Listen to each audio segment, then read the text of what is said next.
that. This wide angle lens is awesome. If you're someone who loves leathercraft, loves tickling the old pricking irons, let me tell you a little secret. You don't have to dread Mondays. Gary Vaynerchuk has talked about this quite a few times. If you're someone who lives for the weekend, then you need to reevaluate what you're doing Monday through Thursday, because that is too big of a chunk taken out of your life to be unhappy. If you're unhappy, change it. Look, social media gets a bad rap, but it also brings a lot of good in people's lives. And thanks to social media, you can literally do just about anything you want. If you have any kind of passion, which for me, and probably for you if you're watching this channel, is leathercraft. And I've always been a big believer about this. If you have something that you're deeply passionate about, and you become an expert at it, and you put everything into it, and you document it well, and you connect within your community, you can make a living at it. You better listen up right now, because I'm about to swoop in with some hot info. That started getting a little bit sales pitchy. I'm here to tell you right now some of the basic, essential things you're gonna need to start selling your leatherwork. And if you're passionate about it and you let it drive you every single day and you push because you want it so badly, I know you can make a full-time living out of it. All right, let's talk about it. So I've come up with a simple list of 5 basic things that you need to start selling your leatherwork. And I promise you, if you start following these 5 simple things, the customers are just gonna be lining up at the door, the metaphorical door of your website. So let's get to it. Number 1, know who your customers are and where to find them. My feelings on this topic are, 1, you need to be making something that you're really passionate about. So if you're someone who has dogs and loves dogs and pets and everything about dogs and pets, you should be making dog leashes and collars. If you're someone who loves cowboy action shooting, then you should be making quick draw holsters. 2, find a tight niche community that you can tap into, become an expert within that field, and get to know people on a personal level. This is a really interesting thought. All of your ideal customers are out there in the world, meeting up at conferences, conventions, online forums, YouTube channels, Instagram communities, hashtags. They're out there. They're just waiting for you to just swoop in and build them a beautiful piece of whatever you make.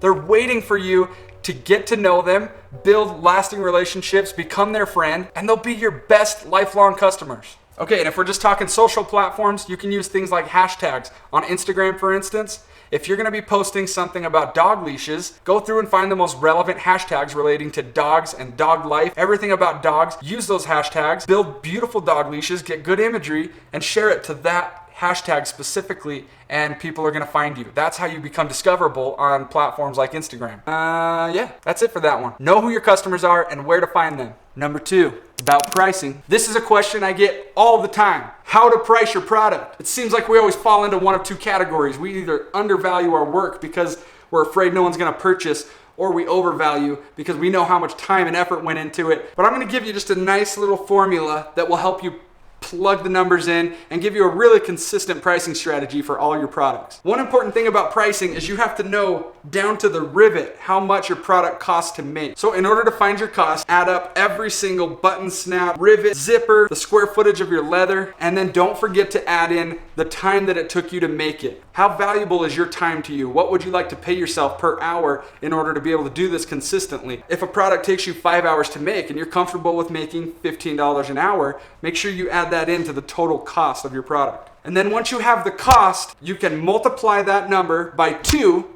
to get you your wholesale price point. So that wholesale price point is what you would sell your products to dealers in the event that they would buy in bulk. Now you're gonna take your wholesale price point and multiply that by 2 to get your retail price. That price is what the dealers are gonna sell it at, and that's what you're gonna have to sell it at on your website. You can't go lower than what your suggested retail price is for your dealers, because your dealers aren't gonna sell any product if you're selling it for less on your own website. A good strategy that we started using a couple years ago that might be good for you is to completely do away with that top line retail price and sell all your products at the wholesale price point and commit to only selling your products directly to your customers. That way you basically just cut your price in half. You're able to offer it to your customers at a lower price point and put all of your focus and energy into selling through your website, social media. Our customers were really happy about that. We started seeing a major growth in our sales. And unfortunately, we had to cut ties with a lot of really good retailers and stores that we had made good relationships with. But it was a good move for our business. Our customers were happy, but we felt that it was the right thing to do for our business. And we want to show our appreciation to our customers and send the savings on to them. So I think it's going to be important to decide how you're going to sell your products. Are you going to be on Etsy, website, social media, in-person sales at shows and things like that. If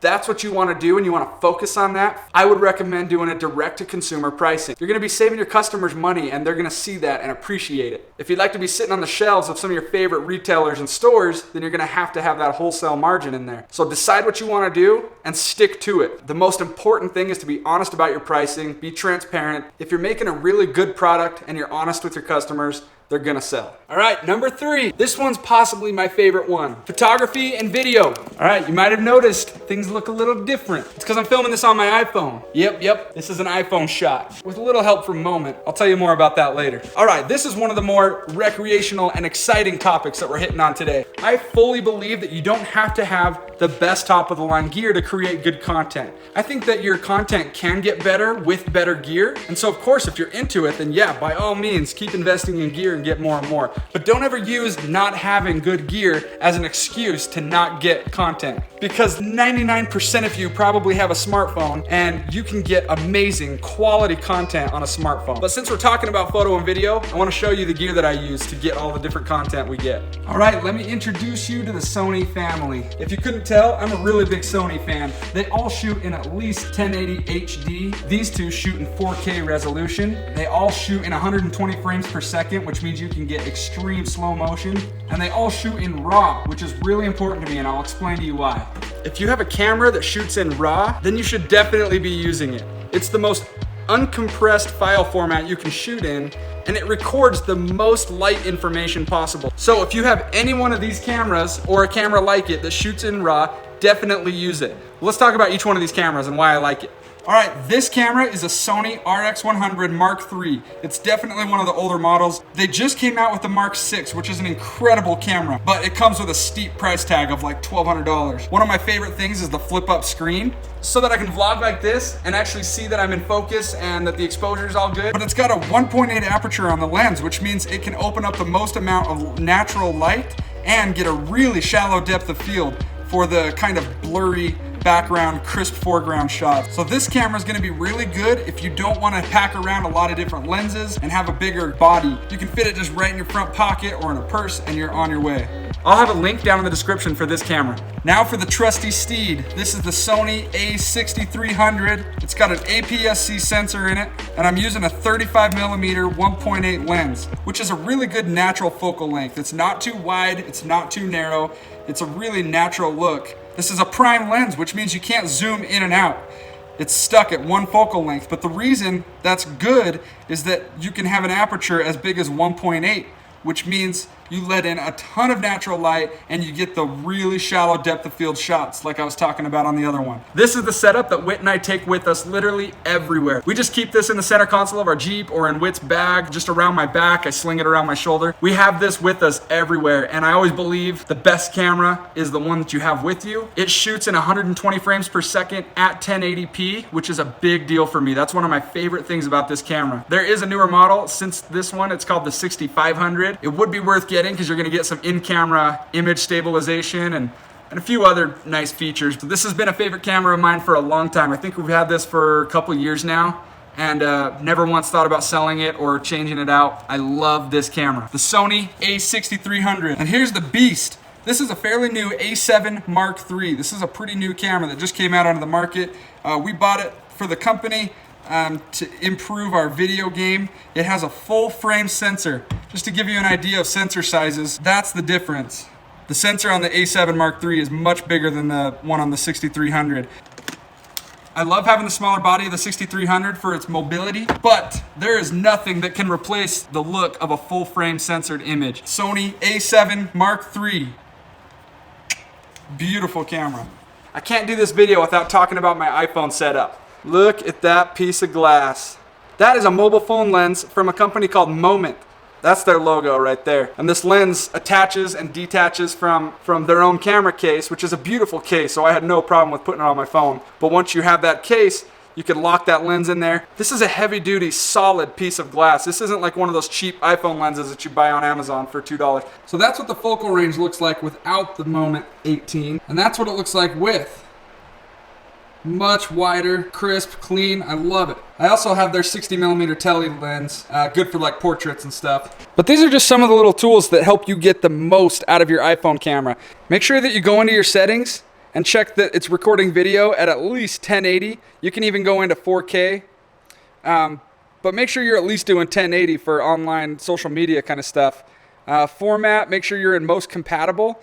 Unless you're in 4K, then you have to use high efficiency, but I like most compatible because then you're shooting in JPEG and H.264. There are a ton of apps out there that are really good tools. Lightroom CC is my favorite app for editing photos. That is an amazingly powerful app. The Moment app is the one that goes with these lenses. You can shoot in RAW, you have good manual controls. Play Memories is what syncs up to your Sony camera. So you can take pictures with your Sony and then send it right to your phone and post to social media. That is a really helpful app. You can also control the camera from that app as well. Okay, I'm gonna grab a couple products, a nice little backdrop, maybe some props, head outside and get a really nice, naturally lit product shot. Wood here, that'll do. Taking this box out there. It's already looking good.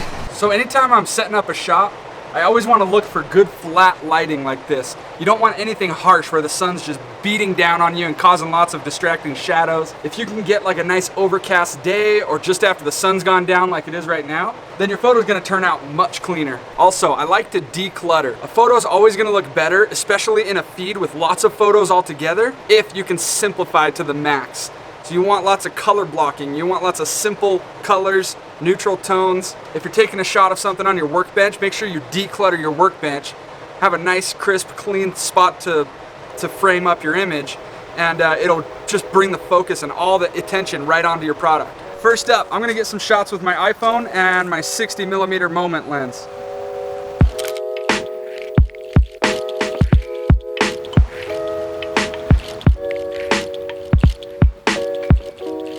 Now for the RX100.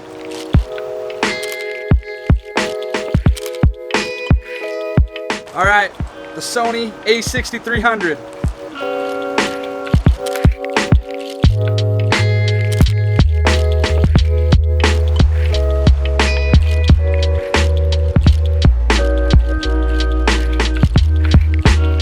Now for the beast, the A7 III.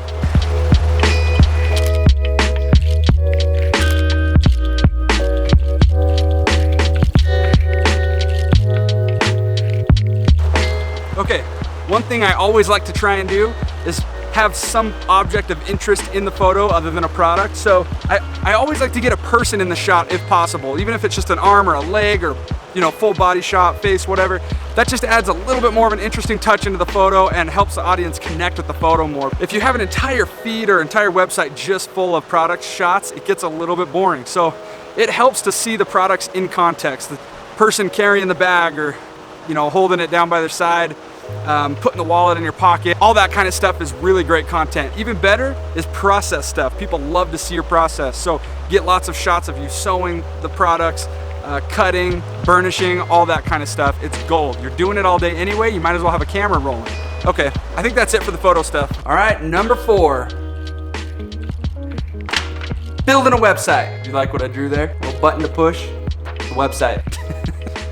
All right, building a website, or in other words, having a way to sell your product, to be able to accept credit cards, have it all tracked really nicely, keep track of inventory, be able to present your products in a really good way with beautiful imagery and video. Basically just having a hub, just a collection of everything about your business. Somewhere that you have contact info, a little nice paragraph about your story and your background, all the information needed for the products, information about your leather, information about your terms and conditions and your return policy. Having all of that kind of stuff wrapped up in a nice little package is priceless. You have a couple options. You don't have to know how to code. You don't need to know any HTML, anything like that. That's the beauty of it, because I don't know any of that stuff. But there are plenty of platforms out there that make it really easy. Squarespace, Wix, Weebly. My favorite one, and the one that we use for our website, is Shopify. I'm not gonna get too into this because there are a lot of other resources to help you learn how to build a website, but I want you to know that it is an option. In case you're somebody that hasn't dealt a lot with e-commerce kind of stuff, I just want you to know that there's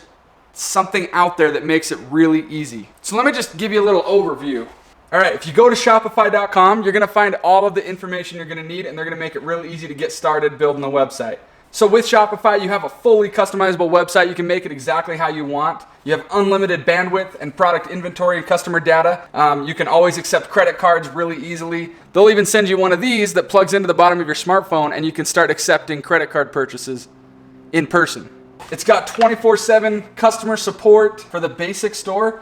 You're paying $29 a month, which is priceless for everything you're getting. So think of it this way. Let's say you make gun holsters and you sell your holsters for $60. You only have to sell one holster a month and you just made $30 in profit. Or you only have to sell one holster once every 2 months just to pay for your website. So when you think of it that way, it makes it seem really doable and attainable. And I promise you, if you follow closely all the things I'm talking about in this video, you're gonna be selling a lot more than one a month. So this is the website that I built using Shopify. It's got a nice clean layout so it's easy to navigate. We've got our top sellers here featured right on the home page.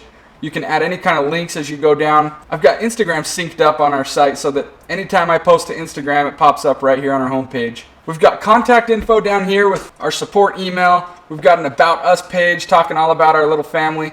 We've got return policy, lifetime warranty. You can see the full catalog of all of our products here, all on one seamless page. Shopify is exactly what you need. Use Shopify and you're gonna be blown away at how nice it is. They have an app marketplace that you can browse through and find apps for just about anything. A lot of apps that will help you bring traffic to your website, help you manage your accounting, and a lot of different tools like that that make life really easy.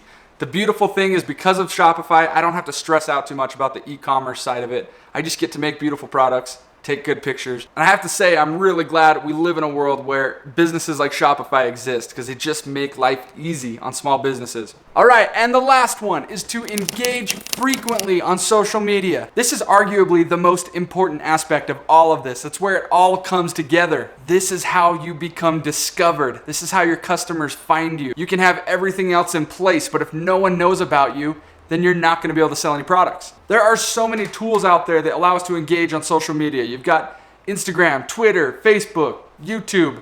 The list goes on and on. Those are some of the big ones. But I would recommend picking just one or two of them and focusing really heavily on it. Get to know it inside and out. Know how it works. Know the algorithms. Know how people interact with each other on it. For Stock and Barrel, I decided to stick with Instagram and YouTube, mostly because they're so visual, and I feel like leatherwork sells really well when you can present it visually in a really pleasing way. So I don't have a specific formula that I think needs to be followed, but I think that you should at least be posting once a day on Instagram. If you can do it more, even better, but at least once a day, a regular post on your Instagram feed. And then you should at least be doing 5 to 6 stories throughout your day. Stories are great because they're a little bit more raw, a little bit more natural, a little bit in the moment. This is happening right now. Yesterday, should be done tonight, but you had to bust out all the cameras for this one.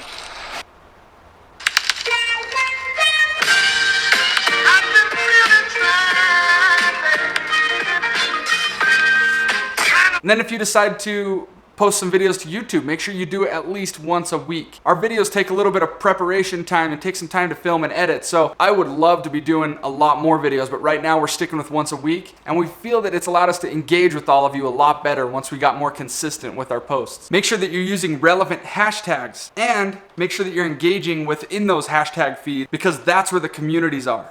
And hashtags are the best way to become discovered on social media platforms. Giveaways are a good way to engage with your followers, especially if you can partner up with somebody who already has somewhat of a following. It's a good way to introduce their followers to you, as long as you're bringing something to the table, like giving away a product. One thing that is so important and really valuable is making sure that you're replying to all the comments on your posts. People are going out of their way to make an effort to leave you a comment and interact with you, so make sure that you interact with them back. And anytime you can have some kind of personal connection or relationship with your followers, they're going to become a lot more attached, and you're going to be building a relationship of trust. If you're noticing that your posts aren't getting a whole lot of interaction, then try switching up your content and start asking really engaging questions. Okay, quick summary.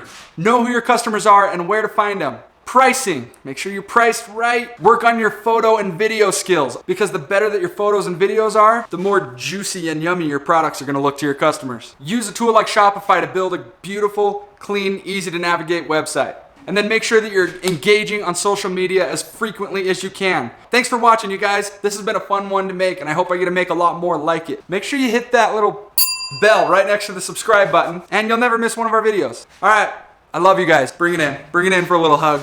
Yeah. Thank you guys for watching. We'll see you on the next one. Bye.